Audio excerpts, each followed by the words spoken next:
But the earth still knows you did it. The angels still know you did it. On the day of judgment, it's still in your book.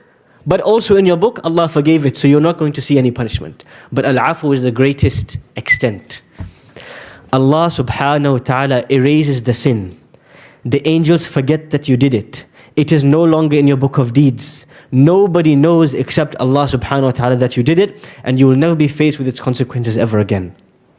That is why when Aisha radiallahu anha asks the Prophet sallallahu alayhi wasallam, if Laylatul Qadr, the night of decree, is to come, what should I ask Allah? He doesn't say Rabbi ighfirli, oh Allah forgive me, conceal, cover my sins. He says, Allahumma innaka afuwwun, oh Allah, you clean the sins. Tuhibbul afwa, you love to erase the sins. Anni, format my hard drive, remove it of all the traces of sins so nobody knows, no effect is left, and I am like a newborn baby yet again. This is Afuw. And so Allah subhanahu wa ta'ala, one of His names is Al-Ghafur, the one who consistently, constantly forgives and conceals the sins. And one of His names is Al-Afuw, the one who not just forgives, not just He covers it up, but He cleans it so nobody ever knew it was there. And that's why when Allah mentions in the Quran Ghafurur Rahim, Tawwabur Rahim, but when He mentions His name Afuw, it comes first. Inna rabbaka la afuwwun ghafur. Who can tell me dua in the Quran, a supplication to Allah in the Quran? Yes. Who said? Sheikh, I don't have enough chocolate for you, Sheikh. Every time this Sheikh gets the right answer. Tell me, Sheikh. You all know these ayat, the end of Surah Al-Baqarah. وَاعْفُ عَنَّا وَاغْفِرْ لَنَا وَارْحَمْنَا أنت مولانا فانصرنا على القوم الكافرين. You first, before you ask Allah for maghfirah and rahmah, first you ask Him for afu. Because believers have to be ambitious. We have to ask Allah the maximum. We should never ask Allah, oh Allah, just forgive like today's sins. No, Allah subhanahu wa ta'ala, clean the whole plate for me. فَاعْفُ عَنَّا. Then, وَاغْفِرْ لَنَا. Then, وَارْحَمْنَا.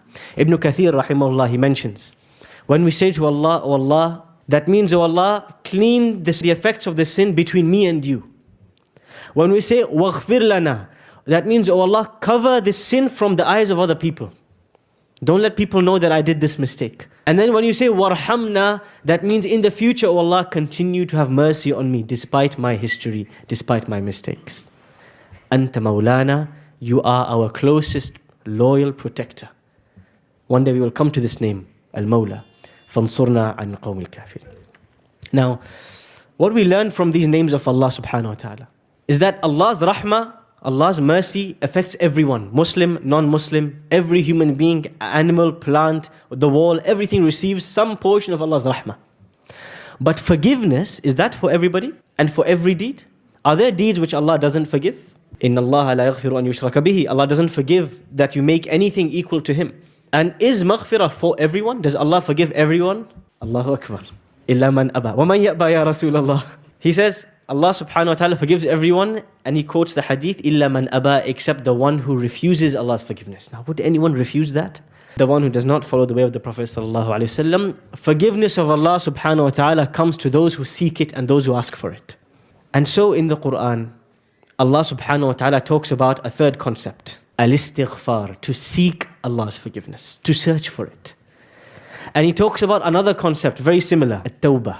At-Tawbah comes from the root word taba yatubu wa aba yaubu, which means to return. If I'm driving in this direction and suddenly Google Maps tells me you made a wrong turn, you have to take a U-turn. This U-turn in Arabic is called taba yatubu, to make a detour, to make a U-turn. You're going in one direction, but you returned back to the direction you were supposed to go in.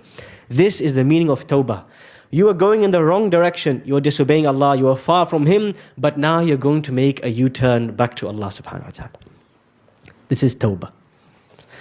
And the first example of Tawbah in the Quran is the example of our father Adam alayhi salam.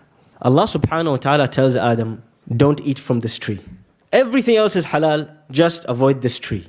But shaitan, our enemy, his job is to continuously whisper to us and distract us, and to make this one tree look like the best thing on earth, the best thing since sliced bread.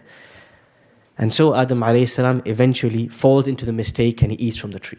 And Adam alayhi salam has a consequence. Allah subhanahu wa ta'ala sends him from our original home of paradise, that home that came without a mortgage, without a high price. Allah subhanahu wa ta'ala gifted to us, and He sent him to this earth, the place of tests and tribulations, and the place where we have to prove ourselves. Now, when Adam alayhi salam comes down, the first thing is he realizes his mistake. He doesn't know how to apologize. Nobody's ever apologized in the history of humanity just yet. The first apology. Someone has to teach Adam alayhi salam how to apologize. فَتَلَقَّى آدَمُ مِنْ رَبِّهِ كَلِمَاتٍ فَتَابَ عَلَيْهِ. Adam learned some words from Allah, and Allah accepted his repentance, his U-turn. إِنَّهُ هُوَ التَّوَّابُ الرَّحِيمُ. Allah is At-Tawwab. Who is At-Tawwab? At-Tawwab means Allah subhanahu wa ta'ala doesn't just always accept. If you come sincerely to Allah, He will always accept your apology. It doesn't just mean that. There's an additional meaning. The majority of linguists, the Arabic language scholars, they said, At-Tawwab means Allah inspires you to come back to Him. You don't feel like it. You're drowning in your sins. In the nightclub, with a cigarette in one hand, in muharramat, you're looking at things you shouldn't be looking at. Whatever it is that you're doing, you're drowning in it, you're immersed in it, you find no escape. One morning you wake up and there's some feeling in your heart that says, I can't continue to live this way. I have to change. Who inspired you? Where did that inspiration come from? And one of the most that's the beauty of Allah's mercy, is He inspires us by putting fear in our hearts. Because if we think Allah is only mercy, all nice, everything's happy, everything's perfect, we become complacent. We get too relaxed. That's why Allah subhanahu wa ta'ala, whenever He introduces a consequence, a punishment, He always mentions there's also reward if you can escape this deed. In fact, when Allah subhanahu wa ta'ala mentions some of the worst deeds in the Quran, وَالَّذِينَ لَا يَدْعُونَ مَعَ اللَّهِ إِلَهًا آخَرَ ولا يقتلون النفس التي حرم الله إلا بالحق ولا يزنون. Allah says, those who don't worship another creator with Allah, shirk, and they don't murder, and they don't commit fornication, they don't have intimacy outside of marriage. These are major sins. In fact, the first is disbelief. If you do these things, Allah says, there's going to be big consequences in the afterlife. In fact, your punishment will be multiplied on the Day of Judgment. You will stay there forever. How does that feel? You feel that fear? You feel that consciousness of Allah?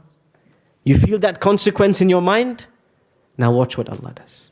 Except for those who make a U-turn and they return to Allah. Is that enough? Is it enough just to say, Allah, I'm sorry, I did zina, I murdered? Yes, it can be enough. But there are levels of repentance. There are levels of returning to Allah. And Allah's response and Allah's mercy in your life and Allah's forgiveness and your happiness depends how much you did, how much effort you made to come back to Allah. إِلَّا مَن تَابَ وَآمَنَ وَعَمِلَ عَمَلًا صَالِحًا. Now if you did the maximum, what's the maximum? Number one, you did Tawbah. You said, oh Allah, I'm sorry, I was wrong, I shouldn't have done this. Level one. وَآمَنَ. You renewed your iman. You revived, you refreshed your iman. But then the most important thing, عَمِلَ عَمَلًا صَالِحًا. It would have been enough for Allah to say, وَعَمِلَ صَالِحًا. He did good deeds. Allah says, عَمِلَ عَمَلًا صَالِحًا. He repeats the idea of action. See, returning to Allah is not just about saying sorry. It's about changing. That is the maximum level of repentance and return to Allah, is to change. Let us take a real life example about a person who really turned their life around. Umar ibn al-Khattab, the man you all know and love, radiyallahu anhu. Before Islam, he was known to be very friendly with the women. He was known to be a man of rage and anger. He had a temper. He was known to be a fierce man. Okay. In fact, Umar ibn al-Khattab, this man that we adore and respect so much, one of the funniest stories about his life that he tells is, he said, one day I went out on a journey and I forgot my idol at home. But I had some dates with me. So I molded the date into the shape of the idol and I prayed. Then later I got hungry and I ate it. He ate his idol.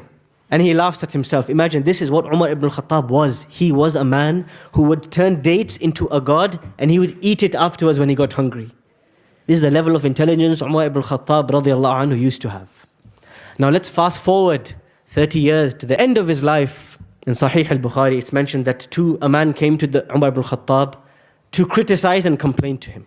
To say to him, you are not just, you are an unfair ruler, and Allah is going to punish you. A man came to his court just to say this to him. And Umar ibn al-Khattab's face went red. And then someone reminded him. He said, Ya Umar, Ya Amir al-Mu'mineen, you are the leader of the believers. This man who's come to insult you and abuse you, he's an ignorant person. And Allah says in the Quran, be forgiving and command to what is good and ignore the people who are ignorant. Turn away from them. Overlook their mistakes. وَهَذَا مِنَ الْجَاهِلِينَ. This man is ignorant. Ya Umar, Ya Amir al-Mu'mineen, O leader of the believers, don't do anything to him. Let him go. Umar ibn Khattab begins to cry. Isn't he the powerful leader? Can't he get this man's head chopped off? What made him cry? The recitation of the words of Allah subhanahu wa ta'ala. How soft he became. How gentle he became. How just he became. This is the same Umar who ate his idol made out of dates 20 years later. This is what Tawbah means ultimately. Not just saying to Allah, Astaghfirullah, oh Allah forgive me. Tawbah is to change. Tawbah is to transform. The same person who used to worship idols, 15 years later, he reads the entire Quran in one rak'ah. This is what Tawbah means. Tawbah is to change. And imagine, what is the first name of Allah that Umar heard in the Quran? Who knows? The first name of Allah that Umar was exposed to, Surah Taha, Ar-Rahman. The first name of Allah Umar ibn Khattab ever heard from the Quran was the name Ar-Rahman. This is the motivator to change. Because when you know Allah's mercy is limitless, when you look at your criminal record and you look at how many black points you have and you think there's no hope for me, but when Allah subhanahu wa ta'ala says Ar-Rahman, His mercy is unlimited. When Allah says قُلْ يَا عِبَادِيَ الَّذِينَ أَسْرَفُوا عَلَىٰ أَنفُسِهِمْ, my dear slaves who have made crimes against themselves, لَا تَقْنَطُوا مِنْ رَحْمَةِ اللَّهِ, don't despair, never lose hope in the mercy of Allah. إِنَّ اللَّهَ يَغْفِرُ الذُّنُوبَ جَمِيعًا, Allah forgives every single sin. Every single sin. And so, if we want more mercy of Allah in our life, then we have to show more effort in front of Allah. The Prophet ﷺ says, in the Hadith of Abu Hurairah in Sahih al-Bukhari, Allah subhanahu wa ta'ala conveyed to the Prophet, I am the companion of one who remembers me. فَإِن ذَكَرَنِي فِي نَفْسِهِ ذَكَرْتُهُ فِي نَفْسِي. If he mentions Allah on his own, Allah mentions your name on his own. وَإِن ذَكَرَنِي فِي مَلَإٍ ذَكَرْتُهُ فِي مَلَإٍ أَحْسَنَ مِنْهِ. And if you mention Allah in a group, Allah will mention you in a better group, the angels. And if you come to Allah subhanahu wa ta'ala this much forward, Allah subhanahu wa ta'ala is going to come to you this much forward. And if you come to Allah this much, He's going to come closer to you that much. And if you come to Allah walking, Allah comes to you running. What is the point of this hadith? If you want to receive the mercy, the forgiveness, the blessing of Allah, make some effort. The more effort you make, the more you will see that